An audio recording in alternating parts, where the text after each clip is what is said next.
केंद्रीय ऊर्जा मंत्री आर.के. सिंह ने कहा है कि प्रदेश में जल विद्युत परियोजनाओं की पर्याप्त संभावना है। प्रदेश में चारधाम और हेमकुंड यात्रा सुचारू रूप से जारी। अब तक 10 लाख से अधिक श्रद्धालुओं ने चारधाम और हेमकुंड के दर्शन किए। कैबिनेट मंत्री प्रेमचंद अग्रवाल ने कहा है कि स्मार्ट सिटी के तहत 24 घंटे बिजली, पानी और सॉलिड वेस्ट मैनेजमेंट की सुविधा दी जाएगी। और चंपावत विधानसभा उपचुनाव के लिए सभी राजनीतिक दलों ने चुनाव प्रचार तेज कर दिया है। स्वाधीनता के 75वें वर्ष के उपलक्ष्य में आजादी का अमृत महोत्सव के अंतर्गत आकाशवाणी समाचार देहरादून ने स्वाधीनता संग्राम और उसके गौरवशाली इतिहास पर विशेष प्रश्नोत्तरी कार्यक्रम शुरू किया है। इसे प्रत्येक बुधवार और बृहस्पतिवार को शाम 6:30 बजे क्षेत्रीय समाचार में शामिल किया जा रहा है। हमारा कल का प्रश्न था, सत्यमेव जयते का नारा किसने दिया? प्रश्न का सही उत्तर है पंडित मदन मोहन मालवीय।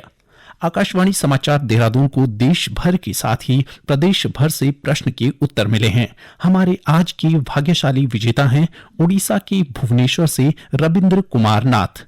और अब हमारा आज का प्रश्न है, मारो फिरंगी को ये नारा किसने दिया था? प्रश्न एक बार फिर सुन लें, मारो फिरंगी को ये नारा किसने दिया था? श्रोता अपने उत्तर अमृत महोत्सव क्विज ddn@gmail.com पर ईमेल अथवा मोबाइल नंबर 9837192022 पर व्हाट्सएप या मैसेज के माध्यम से भेज सकते हैं। सबसे पहले सही जवाब देने वाले श्रोता को आकाशवाणी देहरादून की ओर से प्रमाण पत्र दिया जाएगा। और अब समाचार विस्तार से।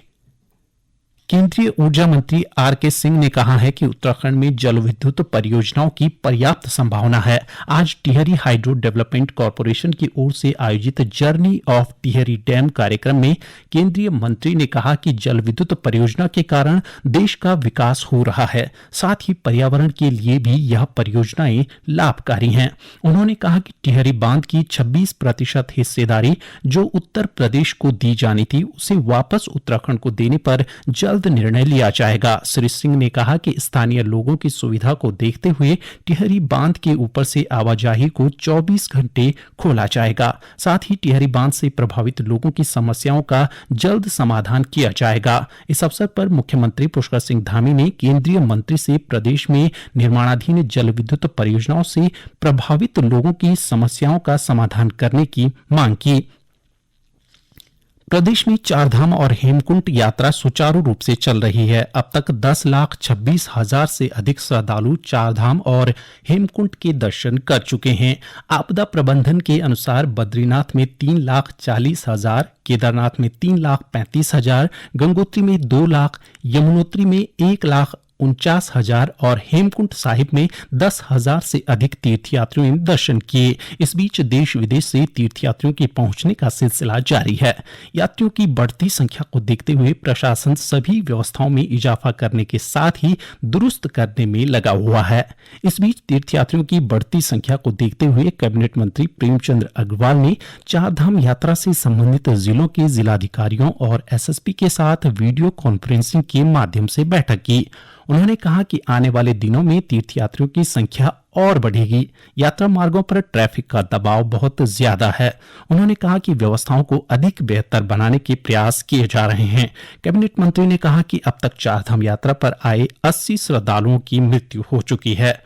उन्होंने कहा कि लोगों से अपील की जा रही है कि जिन लोगों का स्वास्थ्य ठीक नहीं है वो यात्रा पर न आए।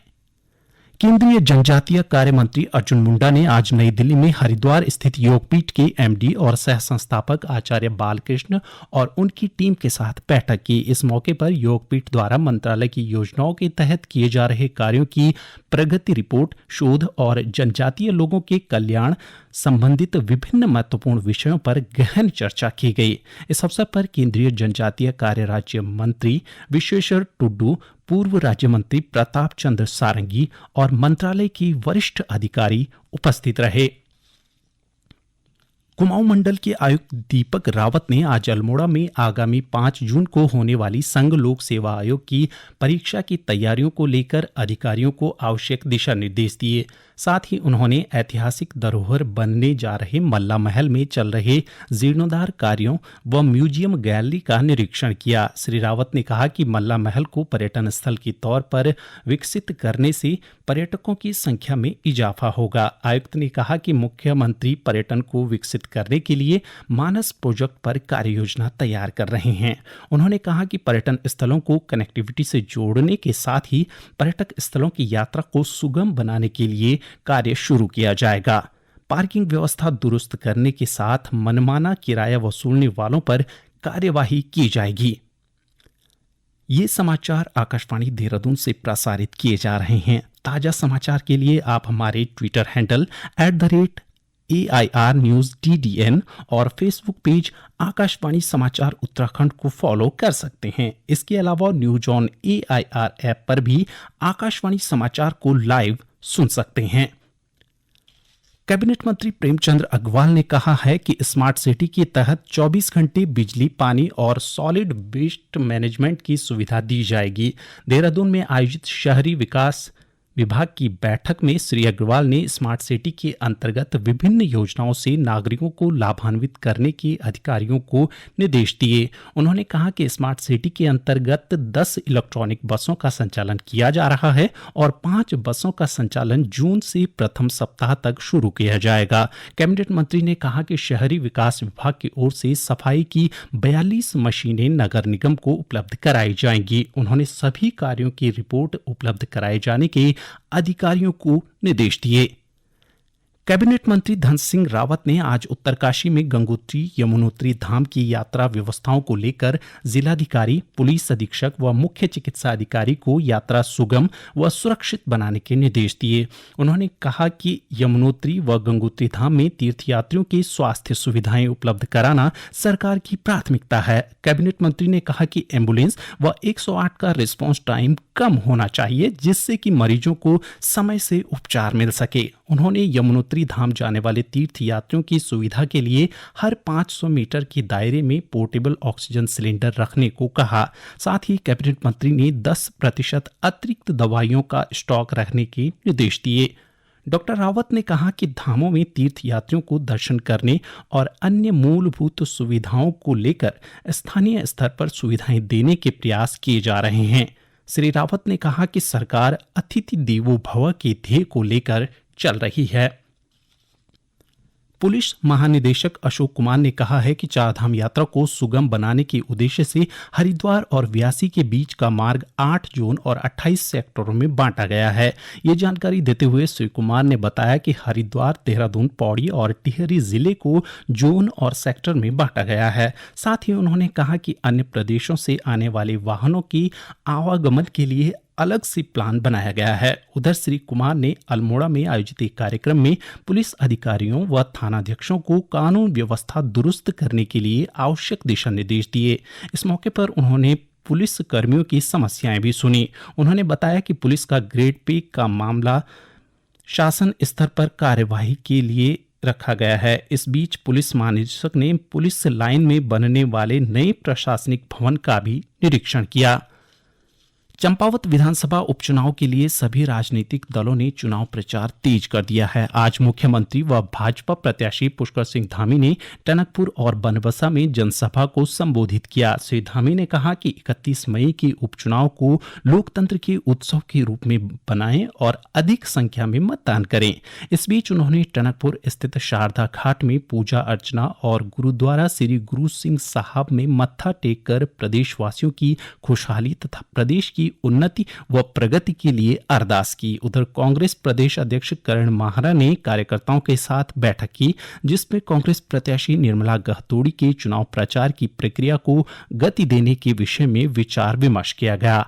इस बीच समाजवादी पार्टी के प्रत्याशी और निर्दलीय उम्मीदवार घर घर जाकर चुनाव प्रचार में जुटे हैं।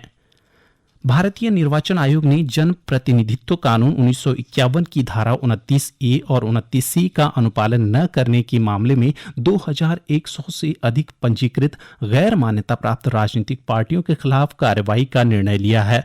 मुख्य निर्वाचन आयुक्त राजीव कुमार का 15 मई को पदभार ग्रहण करने के बाद यह दूसरा बड़ा निर्णय है। जनप्रतिनिधित्व कानून की धारा 29C के अनुसार पंजीकृत गैर मान्यता प्राप्त राजनीतिक पार्टियों को दान प्राप्त करने के संबंध में रिपोर्ट देनी होती है। इन पार्टियों को मिले दान पर आयकर में 100% छूट दी जाती है। नैनीताल में महिला सशक्तिकरण एवं बाल विकास विभाग के सचिव HC सेमवाल ने विभागीय योजनाओं की प्रगति में तेजी लाने के अधिकारियों को निर्देश दिए। उन्होंने विभागीय योजनाओं का लाभ प्रत्येक पात्र लाभार्थी तक पहुंचाने के लिए अधिकतम क्षमता से कार्य किए जाने के निर्देश दिए। श्री सेमवाल ने नंदागौरा योजना के लिए ऑनलाइन पोर्टल तैयार किए जाने के साथ ही आंगनबाड़ी कार्यकर्त्रियों की लंबित मानदेय का भुगतान करने को कहा। साथ ही उन्होंने PM केयर फंड से कोविड काल के दौरान अनाथ हुए बच्चों के जाति प्रमाण पत्र पोर्टल पर अनिवार्य रूप से अपलोड करने के निर्देश दिए। उन्होंने टेक होम राशन के लाभार्थियों में केंद्र व राज्य सरकार के डाटा में भिन्नता को सही करने के लिए जल्द कार्यवाही के निर्देश दिए। और अब एक नजर मौसम पर। मौसम विभाग ने कल उत्तरकाशी, रुद्रप्रयाग, चमोली, बागेश्वर और पिथौरागढ़ जिलों में कहीं कहीं अतिवृष्टि के साथ 30 से 40 किलोमीटर प्रति घंटा हवाएं चलने की संभावना व्यक्त की है। इस बीच प्रदेश के पर्वतीय अंचल में आज शाम कहीं कहीं हल्की से मध्यम बारिश होने की संभावना है। राज्य के शेष जिलों में मौसम शुष्क रहेगा। अंत में मुख्य समाचार एक बार फिर। केंद्रीय ऊर्जा मंत्री RK सिंह ने कहा है कि प्रदेश में जल विद्युत परियोजनाओं की पर्याप्त संभावना है। प्रदेश में चारधाम और हेमकुंड यात्रा सुचारू रूप से जारी। अब तक 10 लाख से अधिक श्रद्धालुओं ने चारधाम और हेमकुंड के दर्शन किए। कैबिनेट मंत्री प्रेमचंद अग्रवाल ने कहा है कि स्मार्ट सिटी के तहत 24 घंटे बिजली, पानी और सॉलिड वेस्ट मैनेजमेंट की सुविधा दी जाएगी। और चंपावत विधानसभा उपचुनाव के लिए सभी राजनीतिक दलों ने चुनाव प्रचार तेज कर दिया है। इसी के साथ प्रादेशिक समाचार समाप्त हुए। नमस्कार।